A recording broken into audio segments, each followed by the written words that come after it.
বলিউড ও দক্ষিণী সিনেমায় নিজের দাপট দেখিয়ে চলেছেন ওপার বাংলার অভিনেতা যিশু সেনগুপ্ত। কিন্তু হৃদয়ের টান তাকে বাংলা থেকে দূরে থাকতে দেয় না। তাই এবার রাজকীয় প্রত্যাবর্তন টলিউডে।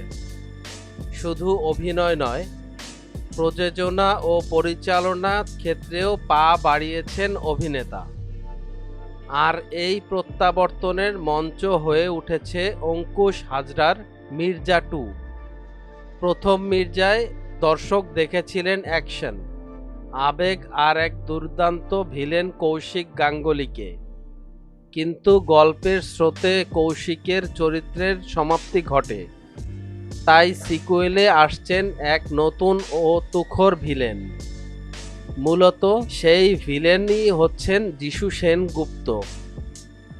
এই প্রসঙ্গে অঙ্কুশ বলেন, যিশুদা আবারও দুর্দান্ত খলনায়ক হয়ে আমার বিপরীতে থাকবেন আর মির্জাকে সমানে সমান টক্কর দেবেন। বলিউডের সাফল্যের পর যিশু এই বাংলায় প্রত্যাবর্তন যেন নতুন করে আগুন জ্বেলে দিয়েছেন টলিউডে। নতুন বছরের শুরুতেই শুরু হবে শুটিং। এর মধ্যেই দর্শক মনে তৈরি হয়ে গেছে প্রতীক্ষার ঝড়। এখানেই শেষ নয় চমক।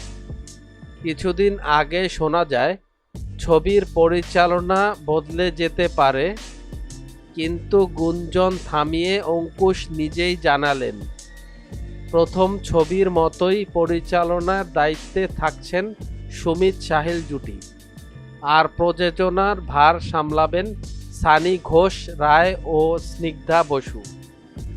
নায়িকা হিসেবে থাকছেন ইন্দ্রিলা সেন। তবে এবার তার চরিত্র আরও বেশি অ্যাকশন। মুম্বাইয়ের একদল বাঙালি চিত্রনাট্যকার লিখছেন ছবির গল্প, যা নাকি আরও তীক্ষ্ণ এবং নাটকীয় হতে চলেছেন বলে মন্তব্য দর্শকদের। মিডিয়া জগতের এমন ইন্টারেস্টিং বিষয় জানার জন্য আমাদের এন্টারটেনমেন্ট আপডেটকে সাবস্ক্রাইব করুন এবং ভিডিওটি ভালো লাগলে শেয়ার করুন আপনার ফ্রেন্ডসের কাছে।